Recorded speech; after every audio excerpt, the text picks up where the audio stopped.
Welcome troopers, today we're going to be doing another YouTube video. Today's set is set number 71819, Dragonstone Shrine. This set has 1,212 pieces.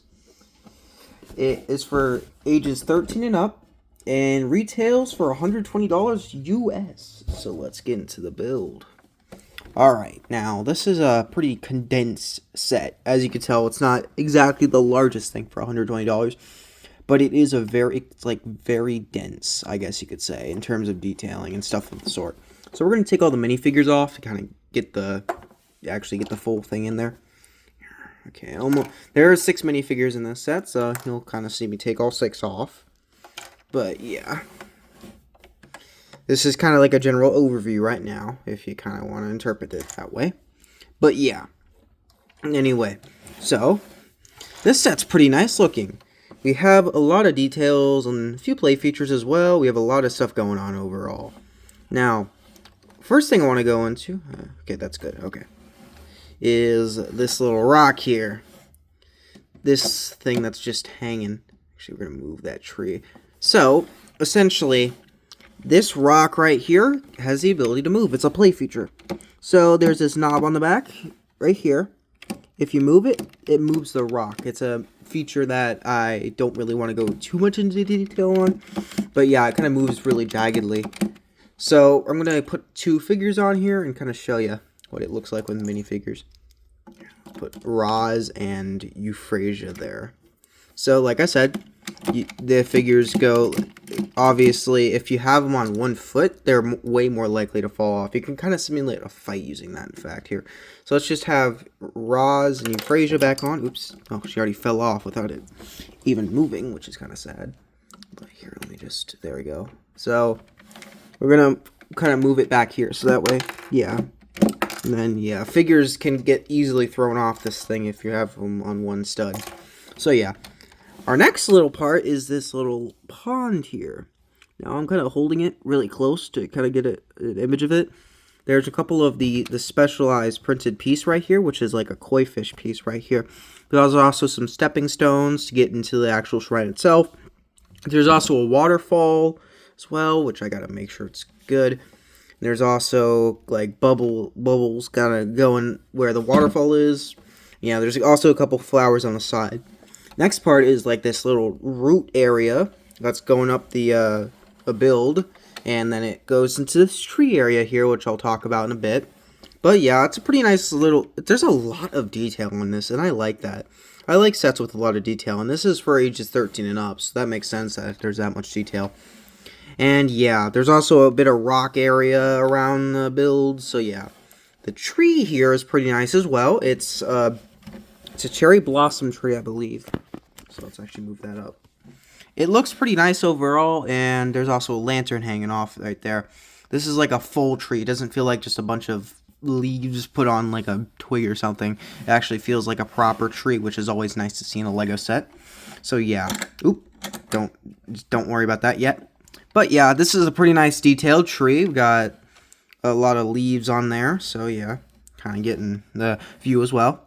And there's also some dragon stuff here. There's the first part of the dragon here. We have some claws for its first hand, and then we have the second hand, which you saw in the start. You can move this around however you want, really, for the most part. I prefer to keep it in like this position. I don't like moving it too much. So yeah, you can't move the head, unfortunately. Technically, you can if you took it off the waterfall. So just like take this off real quick. Oops. You can kind of move it if you have it off the waterfall. I don't know where the head was placed, but oops.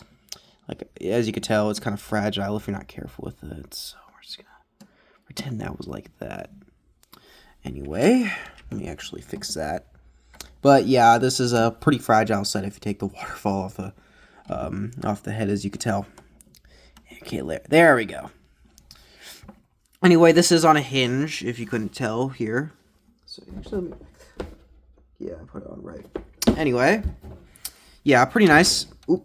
And now we're going to check the actual part where there's a lot of detail, besides, like, just terrain detail. And that is the first and second story of this little shrine.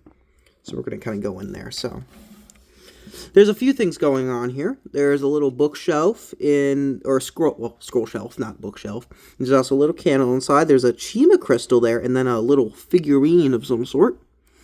So yeah, that's pretty nice. You got some mossy cobblestone sort of stuff going on there. Under the build, there is the Teapot of Tyron. If you don't know what that is, that's from Ninjago Masters of Spinjitzu Season 6, with Nauticon. So yeah, it is under the build.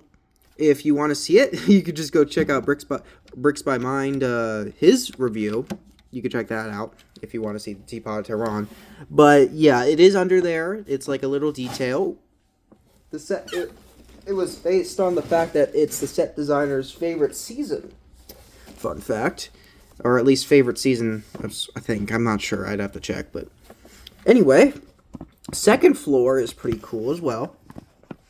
We got a bit of detailing here. We got a teapot with a few teacups. And we got a few more stepping stones. Actually, let me put that down a little bit more so you can see the full room. But yeah. There's also a bookshelf right here. And if you notice, this book's pushed out a little bit. I'll talk about that in a second. Oop. And that's not supposed to happen. Oh, it kind of is. But yeah. There's also a couple pieces, stickers here. First of all, we have the Tournament Temple City set. This was actually made in March. So we didn't really know much about it at the time. But we now know that it's kind of like a thing, that it's kind of like a preview to the set. Anyway, let's see if I can get in there. So you can see that this is Master Wu encountering what is possibly that Tournament Temple City scroll in the build. And you could see it and then you could see like a dragon's mouth. That probably could be this Dragon's Stone Shrine, but probably not at the same time. So yeah, Master Wu does come in the set, just so y'all know. There's also a little table here, if you couldn't tell. Anyway, for this actual display feature right here, push on the book, that stone falls off that was falling off before. Anyway, within that, let me just put it up a little bit more. You can actually find this little book here.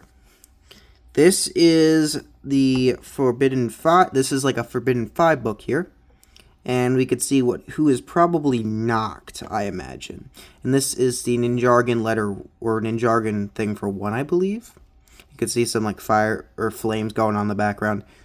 And we now know Noct is the master of brute force. So yeah, this is how the feature works. You could see it kind of pushes this candle out here. So yeah, you could just put that back on pretty easily.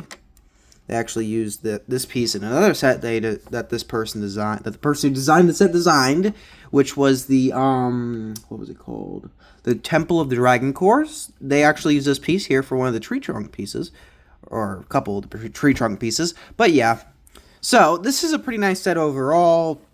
To kind of put it into words, I think this set isn't the best in the wave. I do like other sets in this wave, or the March wave, a little bit more. But this is probably the best looking for your shelf. If you have like a good amount of display, this is the best looking when it's on your shelf. So yeah, we're just gonna give an overview to kind of solidify what it looks like. So yeah, it's a pretty nice set. Now we're gonna go into the minifigures. So let's do that. Our first minifigure is Master Lloyd. This is pretty much the exact same figure as the one that came in the January wave. But instead, he now has a shoulder armor. And he also comes with this little spear sword thingy. So yeah. And he looks pretty nice. Like I said, the exact same as the other version. So we got that movie face. We're going to take this off real quick just to kind of show you what that looks like. Got the dragon symbol there, which is pretty cool. And I definitely like it. Figure's pretty nice overall. Although it can be, although I don't really care for the face in a sense, because I actually prefer the Dragon's Rising face, because he actually has a proper serious expression, not the overly angry face that I don't care for. Anyway, next figure is Kai. This is pretty much just this exact Season 1 Dragon's Rising outfit, but instead it has a hair piece instead of a talk mask. So yeah, he has a little sword here with a dragon attachment, which is pretty cool. So if you want to get the set for the J nunchuck, if you want to make your J nunchucks, you can use that to your advantage. But yeah, this is a pretty nice looking figure. We're going to take off the actual things. Unfortunately, this is the bandana variant, which I hate. I don't hate it, but It's a bit of a strong word. Excuse me while I real quickly take the face off, or take the head off, because this is annoying. There we go. Alright. So, this is the Dragon's Rising face version of him. So, yeah, I don't know. Is this the... What? Ah, great. This one's a misprint, a slight misprint. You can see a little bit of lip printing on there, if you couldn't tell. But, yeah, it's kind of annoying. Oh, I've experienced that on a couple of my figures now, but, yeah. So, yeah, pretty nice figure overall. This is his Dragon's Rising face. So, yeah. He also has that dragon symbol on the back, like all the other Dragon's Rising Season 1 characters. He has that symbol right there. And yeah, pretty nice figure overall. So, next figure will be the special one known as Nia, once I actually get this figure fixed back up. Anyway, this is Nia. This is, once again, her Dragon's Rising outfit from Season 1, but with the mask. She comes with a couple little trident thingies, this time, with a couple other those dragon hilts. She has, I don't really care for this suit necessarily, but yeah, she has maroon belt here. She has some grayish, gunmetal grayish detail going on, and that's her symbol right there. Going around back, this is what that looks like with the actual scabbard on. And we're going to actually take this off once again. Or not once again, because it's the first time I'm taking this off, but you get the point.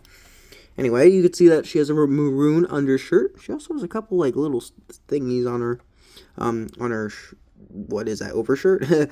Anyway, this is a Dragon's Rising face once again. I got that cool little mask detailing, and then the cool, like, water dragon sort of detailing too. So that's pretty nice.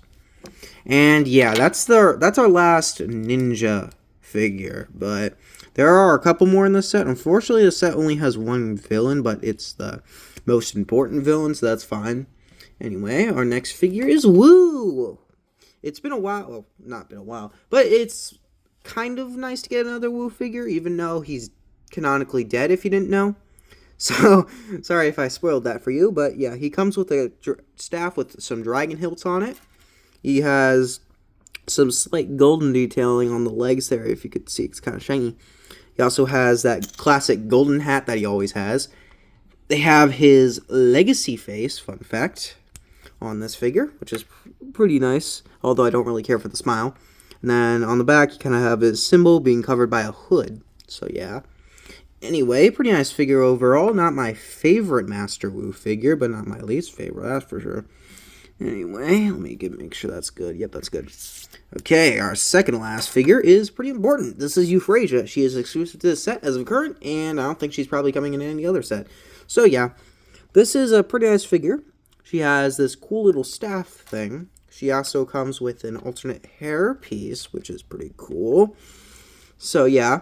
She also has a normal city face, and she also has this, like, light blue, sky blue, whatever you want to call it, color, robe thing going on. So, yeah, she's a pretty nice figure overall, and probably one of my favorite ally characters in Dragon's Rising as of current. So, yeah. Our last figure is Lord Raz. So, he has this weird axe sort of hammer thingy, which is pretty cool, which is different from the one that comes in the Wolf Mask Dojo, Shadow Dojo, whatever you want to call it. See, he's pretty nice overall. He's the exact same figure as the one that comes in that set. So, yeah, has that cool moon symbol on the back with a couple symbols. I'm not sure what those are, but yeah. Anyway, like I said, pretty nice figure, and he does his job pretty well. So, yeah, that's it for the set. Bye, guys.